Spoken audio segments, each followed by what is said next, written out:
الله الرحمن الرحيم الحمد لله رب العالمين وصلى الله على سيدنا ومولانا أبي القاسم المصطفى محمد وعلى آله الطاهرين اللهم صل على محمد وآل محمد. Today's session is regarding the line وَأَوْصِيَاءِ نَبِيِّ اللَّهِ. So here we are saying Assalamu ala أَوْصِيَاءِ نَبِيِّ اللَّهِ. Aim alayhim salam are the awsiya of the Prophet of God. Awsiya is the plural of wasi.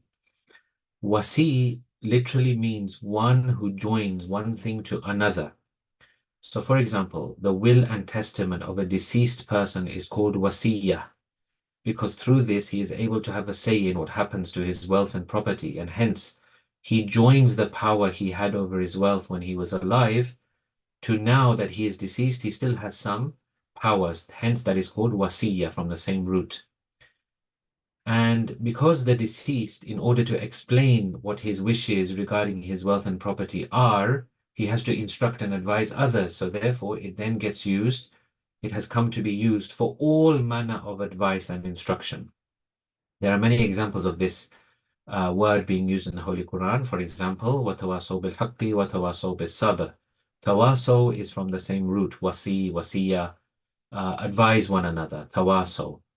And then we have the word Nabi. Nabi is prophet.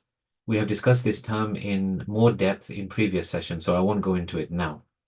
So at the moment, we're going to describe this quality of the A'immah alayhim salam, awsiya'i nabiyillah, purely from the view of logic and sense. We're not even going to go into the hadith and the verses regarding this. Let's just look at it from a logical and sensible point of view. So when someone dies, this death severs a person from his savings and his belongings, his assets, for example. So when a person wants to retain some control over these, he has to make a will. And a Muslim should always have a will. It's highly, highly recommended, but that is not our focus today in this discussion. All those fiqhi rules and all those jurisprudential rules we're going to put aside. We're going to only look at the aqaid angle of this discussion. So if we think about this logically, any sensible person who has achieved something, for example, a scholar, he takes a lot of time and effort. He wants to write a book. He has all these notes and manuscripts and research. Now, when he dies, who is he going to give that to? Will he give it to any old person? He would not leave his notes, his research, his manuscripts to a person who cannot even read or who knows nothing about scholarly work. A businessman who has a company and has a business, he would not leave his legacy to any old person. He would leave it in the hands of someone who understands that field, understands how to run a company, understands how to do business. This brings us on to the blessed personality of the Holy Prophet Muhammad sallallahu alaihi wasallam. In the Prophet's life, the Quran, for example, the Quran was revealed to Rasulullah. The Quran is the manual to last mankind until the Day of Judgment, revealed by Allah for all the rest of time. It guarantees the success and prosperity of all of mankind. The revelation of this holy book was not an easy process. The Holy Prophet faced and withstood years upon years of trouble, pain, resentment, enmity, battles, wars, bloodshed, opposition. So much so that he himself says, Ma udhiya nabiyyun, no prophet has faced the kind of trouble that I have faced. So the first thing we will say is that it is only purely logical and sensible that the Prophet Muhammad, would think that he needs to do something so that his decades of effort does not go to waste and does not perish after him. And to do this, it is only logical and sensible that he would take steps to not let this happen. So when someone denies that the Holy Prophet left any kind of successor or any kind of instructions, they are in reality saying one of two things. They are either saying, number one, this was not a big job that the Holy Prophet did. It was not very difficult. It was not a big achievement. Islam is not such a big deal. Quran is not such a big deal. You know, he didn't really face opposition. He did not face pain. He did not have rejection. He did not face mockery, etc. And that he did not really have any more interest in what he had done. He was happy just to leave it to the people or to chance. That after me, you know, you guys go ahead, do what you want. So if you deny that the Holy Prophet left a successor, you may be saying this, number one. Or number two, you may be saying that, yes, okay, fine, he did go through a lot of trouble, but, na'udhu billah, astaghfirullah, he was irresponsible.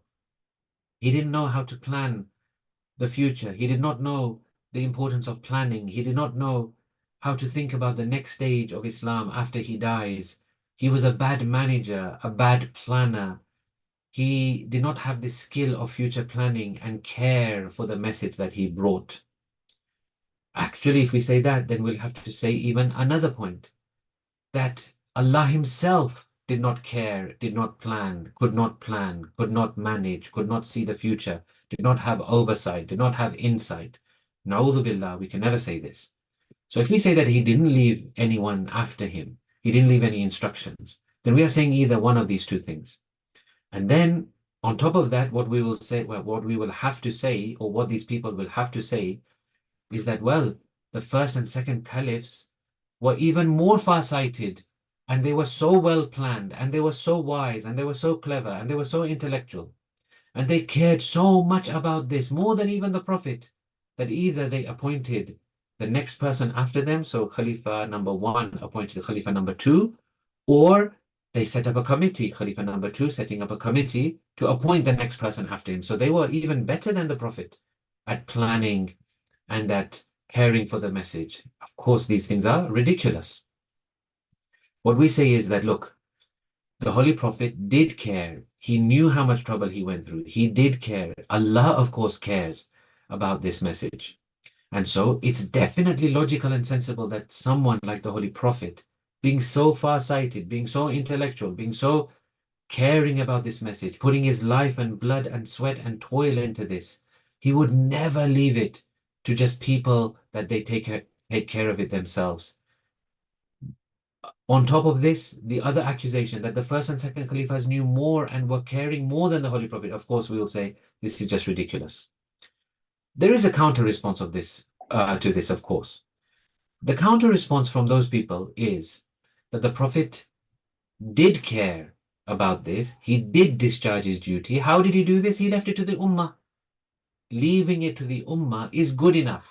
It shows that the Prophet cares. It shows that he discharged his duty. Why do you Shias have a problem with this? He left it to the ummah took care of it. So now we have a counter response. Our counter response is this. We have 4 points on this. Number one, a wasiyah, a will, a testament, an instruction is meant to resolve and solve issues, not create new ones. The Holy Prophet has complete and pure insight and intellect. He spent his whole life making peace among people, bringing them together. Different tribes were fighting. He made peace between them. Aus and Khazraj were fighting. He made peace between them.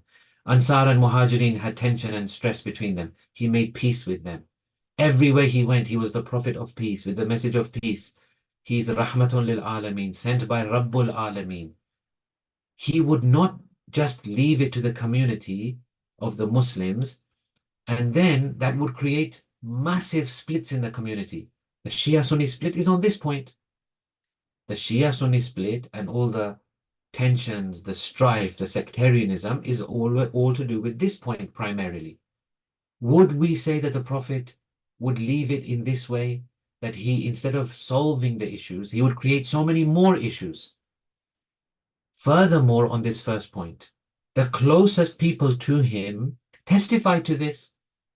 Hazrat Salman, Hazrat Abu Zar, Hazrat Miqdad, and of course, top of the list, his own daughter, Janabi Fatima, and Amirul Mu'mineen. They all testified that this is not the way the Prophet left things after he died, or before he died. He did leave clear instructions. He didn't just leave it to the community to handle it as they saw fit. Second point, if this was such a good system that you leave it to the community, you leave it to the ummah, you tell people, okay, go ahead, you do what you want, you care for this the way you want, then why did the first and second caliphs not also adopt this method? Why did they have, according to some people, have the insight and farsightedness to appoint the next person, or at least to set up a committee to choose the next person? If this was such a good system, if you're saying that no, the Holy Prophet discharged his duty, The first and caliph, second caliphs could have done the same thing, but they didn't. Number three, it's definitely not sensible to leave this matter to the community, especially without any clear instructions. Who would leave such a thing, the Quran, Islam, the final message of Allah, the prosperity of all humankind until the day of judgment? Who would leave something like this without any clear instructions? For example, you would think that if he even left it to the community of Muslims, he would have provided more instructions. He would have said, these are the qualities of your next leader. In Namaz-e-Jamaat, we have qualities. In Namaz-e-Jummah, we have qualities. A judge in the court has qualities described by Islam. Are you saying that the ruler of the Muslim ummah, the successor of the Holy Prophet would not have left any instructions? What kind of person this should be? What kind of person should be chosen? Who should choose? Would he not have left instructions that if you're going to choose someone, the people who choose him should be X, Y, Z. They should have these qualities. What are the conditions of choosing? What is the method of choosing? Is it a vote? Is it a referendum? Is it a pick a name out of the hat? Is it a closed door meeting? Is it an open meeting? Is it a meeting where you invite the whole of the Muslim world, or just Medina people, or just Makkah people? Come on. Are you seriously saying that he left it to the ummah without any of these kinds of instructions? What is the limit of the power? What are the conditions? In our small communities and organizations, we have these details, we have these constitutions, we have this written down, we have this, passed on. Are you saying for the whole of the Muslim ummah until the day of judgment, the Holy Prophet did not leave any of these instructions? No sensible person would leave it like this. So that's point number three. Point number four, what we say, what the Shia say, is that this successor, it is only logical and sensible that he has to be of the same position and qualities as the one who passes away. If the Prophet is passing away, the one who comes into his role of the successor of the prophethood, this has to be someone of the same caliber, of the same type, of the same qualities, of the same attributes.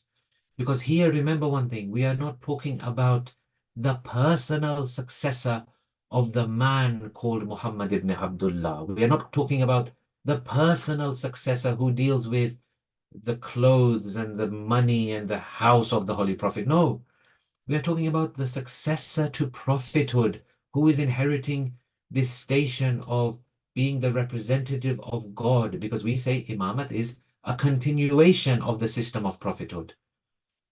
And this is not something the community can even do. We say only Allah can do. Why? The Holy Quran itself, 6124, Allahu a'lamu haythu yaj'alu risalatahu. Allah knows best where to place his apostleship. So this is even against the Holy Quran itself. Allah will choose. Allah will decide. So as we say, this is the final point for today, that the Holy Prophet, Prophet Muhammad sallallahu alaihi wasallam, was the final prophet until the end of times.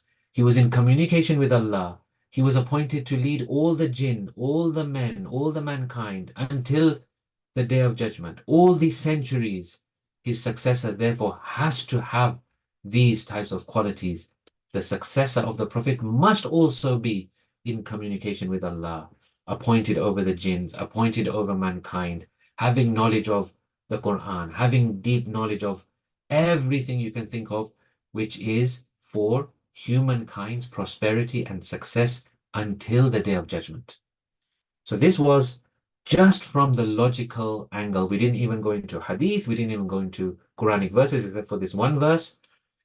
And this was Ayatollah Jawadi's presentation regarding this excellent line describing the position of Aimma alayhimus salam as Awsiya'i Nabiyillah, the successors, the wasis of the Prophet of Allah. Allahumma salli ala Muhammad wa ali Muhammad. Yeah, that was our discussion from Ayatollah Jawadi from a purely logical and sensible angle regarding the position of the Imams as the Awsiya in Nabiyullah, the successors to the Holy Prophet of God. Inshallah, next week we will look into this a bit more, or we'll go on to the new line. We'll see how it goes, inshallah. Wassalamu alaikum wa rahmatullahi wa barakatuh.